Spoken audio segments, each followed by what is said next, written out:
l'inflation en net recul en Algérie. Selon l'Organisation des Nations Unies, elle devrait s'établir à 2,9% en 2019 et à 2,2% en 2020, bien loin des projections de 4,5% sur lesquelles le gouvernement algérien avait tablé. Ceci dans un contexte où, en 2018, cette inflation s'était établie à 3,9% contre 5,6% en 2017. À en croire l'ONU, la croissance économique de l'Algérie devrait connaître également un recul en 2019 à 2,2% dans un contexte où la consommation privée demeure modérée et où l'expansion économique cohérente s'est poursuivie à 2,7% en 2018, tirée principalement par la hausse de la production gazière et pétrolière. Toutefois, précise l'ONU, la croissance devrait ensuite rebondir à 2,8% en 2020. En ce qui concerne le taux de chômage, il s'est aggravé, passant de 12% en 2017 à 12,3% en 2018, selon l'ONU. Quant à la politique monétaire algérienne,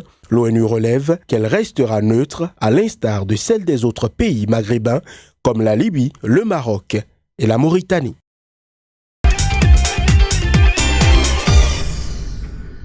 L'Angola s'apprête à revenir sur le marché international de la dette après la signature d'un accord avec le Fonds monétaire international FMI sur son programme d'aide triennal. L'Angola a des besoins de financement d'environ 11,32 milliards de dollars en 2019 et une partie de ces fonds sera levée sur le marché international de la dette. L'Angola avait levé pour la dernière fois sur le marché international une somme de 1,75 milliard de dollars à un taux de 8,25% sur 10 ans dans le cadre d'un eurobond en mai 2018. Le conseil d'administration du FMI avait approuvé en décembre dernier un programme d'aide de 3,7 milliards de dollars sur 3 ans en faveur de l'Angola. Ce programme vise notamment à stabiliser l'économie angolaise et à favoriser le retour à la croissance économique à partir de l'année en cours. Deuxième producteur de pétrole en Afrique, l'Angola a vu son économie plonger dans une grave crise à la suite de la chute des prix du pétrole survenue en 2014. En 2018, le Kwanza, monnaie nationale du pays, a chuté de plus de 40%, tandis que ses dettes ont augmenté. La même année, les réserves de change du pays ont chuté à 11,1 milliards de dollars.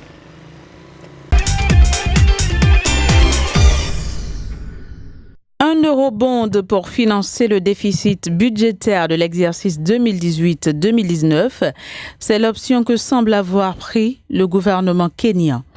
Le pays a dans ce cadre entamé des discussions avec des banques internationales susceptibles de piloter cette opération dont la taille n'a pas encore été dévoilée par les autorités kenyanes. Certaines sources affirment cependant qu'elle porte sur 2,5 milliards de dollars. Ceci dans un contexte où Nairobi a fixé un objectif d'emprunt extérieur de 287 milliards de shillings, soit 2,83 milliards de dollars, dans son budget pour l'exercice 2018-2019 qui a débuté en juillet 2018. Déjà, l'opération a charmé un certain nombre de banques qui ont manifesté leur intérêt pour la piloter et présenter leurs capacités techniques au gouvernement kényan. Pays d'Afrique de l'Est, le Kenya a vu ses emprunts extérieurs augmenter depuis l'arrivée au pouvoir du président Uhuru Kenyatta en 2013, suscitant la colère de l'opposition qui accuse régulièrement le pouvoir d'hypothéquer l'avenir des générations futures. Le pays traîne aujourd'hui une dette publique totale qui culmine à 63,2% du produit intérieur brut contre 58% une année auparavant. Néanmoins, le Fonds monétaire international soutient que le risque de défaut de remboursement de la dette du Kenya est passé de faible à modéré.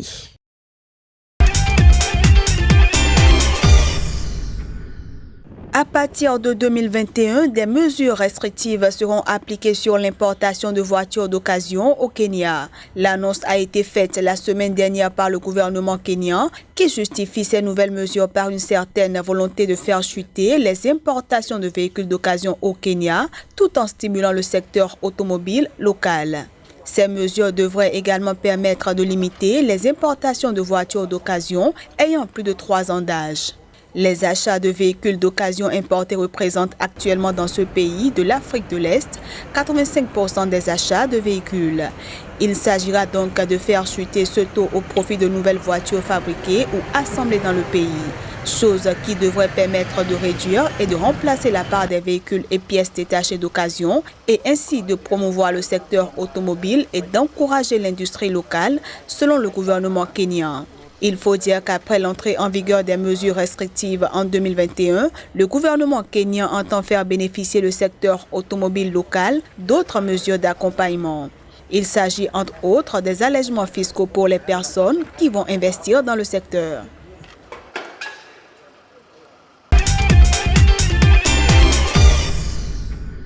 Avec un stock global de 1,31 million de tonnes de poissons en 2018, le Maroc est resté stable dans sa production halieutique au cours des 2 dernières années. À en croire l'Office national des pêches, ce stock a permis au pays d'engranger 764 millions de dollars, soit 7,3 milliards de dirhams.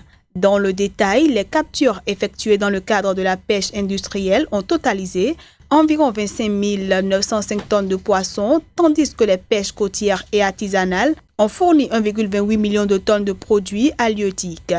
Par ailleurs, les espèces les plus prisées sont les poissons pélagiques, sardines essentiellement, les poissons blancs, les céphalopodes, les algues marines et les crustacés. Avec un littoral de 3500 km, le Maroc dispose, selon les données de l'Organisation mondiale du commerce, d'un potentiel halieutique exploitable évalué à 1,5 million de tonnes renouvelables par an. Le pays est considéré comme étant l'un des principaux producteurs halieutiques africains et fait partie du top 20 au niveau mondial.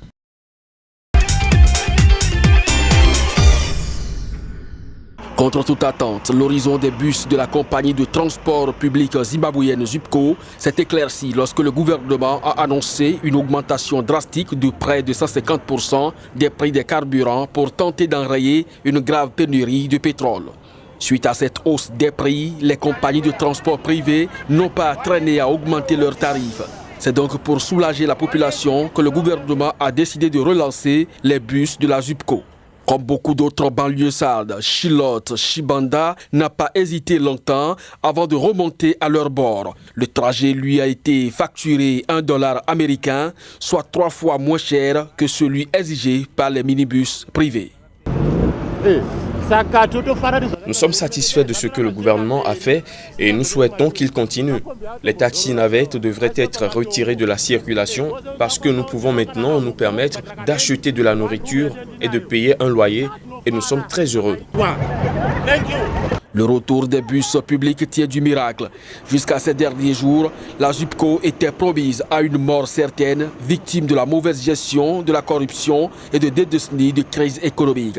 Facturés moins cher, ils n'ont pas tardé à faire le plein. Pendant ce temps, les propriétaires des minibus privés, eux, ne décolèrent pas. Le retour des bus publics leur a fait perdre l'essentiel de leurs passagers. Le gouvernement n'a subventionné que le carburant pour les autobus et il devrait faire de même pour nos petits taxis navettes afin que nous achetions du carburant à $1,50 pour nous assurer que nos tarifs restent à $1. Après tout, nous sommes comme les compagnies de bus. Au vu de la situation financière catastrophique du Zimbabwe, le soutien de l'État au prix du pétrole et donc la renaissance de la ZUPCO pourrait toutefois n'être qu'un feu de paille.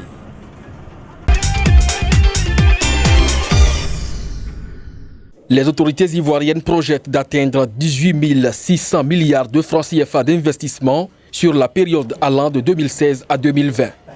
Ce montant, qui affiche l'ambition du gouvernement ivoirien, représente le triple du montant investi sur la période allant de 2012 à 2015. Au nombre des principaux défis à relever en matière d'investissement par le gouvernement ivoirien, on peut noter la garantie d'un environnement des affaires favorable à la facilitation, la dématérialisation des procédures et le renforcement du cadre juridique, le développement de l'entrepreneuriat national et la mise en place des mesures d'incitation à l'investissement dans le pays. Le nombre des entreprises privées ne cesse d'augmenter en Côte d'Ivoire. Entre 2013 et 2018, le Centre de promotion des investissements en Côte d'Ivoire a enregistré 42 762 nouvelles créations auprès du guichet unique des formalités des entreprises. Rien que l'année dernière, plus de 14 812 entreprises ont été créées contre 2 775 en 2013. Il faut dire que le gouvernement ivoirien a mis le secteur privé au centre de son action gouvernementale et économique et présente un peu plus le dit secteur comme une locomotive de sa performance économique. Le maintien des taux directeurs des banques centrales pour les économies majeures d'Afrique subsaharienne, prévu début janvier par un consensus d'analystes à l'issue des premières rencontres en 2019 des comités des politiques monétaires, a été démenti par le Ghana et l'Angola. Au Ghana, la Banque centrale a retenu comme argument le repli de l'inflation qui est désormais projeté à 8,5%. Cette décision ghanéenne de baisser le principal taux directeur de 16 à 15% est également justifiée par la volonté de réduire les coûts d'endettement sur le marché local des capitaux au regard de la détérioration des conditions sur le marché international. Mieux, la contraction de la croissance à 6,1% contre 9,1% au cours de l'année 2017 présage de la forte demande qu'il y aura sur le marché du crédit. En Angola, la Banque centrale a décidé de réduire une deuxième fois consécutive son principal taux directeur qui passe désormais à 15,75%. Au total donc, l'Angola a déjà baissé 2,25 points de pourcentage sur son principal taux directeur. La Banque centrale angolaise justifie cette décision par un recul de l'inflation et une contraction de la baisse monétaire qui est l'élément crucial pour l'octroi de crédit par les banques commerciales.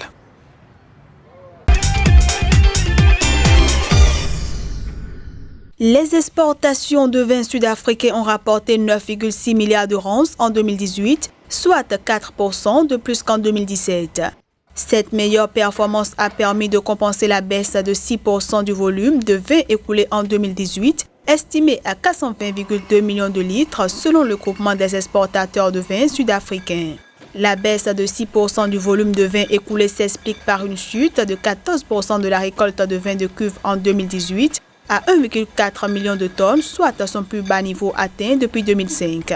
Sur les marchés d'écoulement, les exportations du vin sud-africain vers le Royaume-Uni, premier débouché de l'industrie, ont augmenté de 5% à 1,84 milliard de rands. L'Allemagne et les Pays-Bas ont absorbé une quantité évaluée respectivement à 1,3 milliard de rands et 693 millions de rands. Sur la même période, les envois de vin vers les pays africains ont généré 608 millions de rands, soit une hausse de 16% en une année.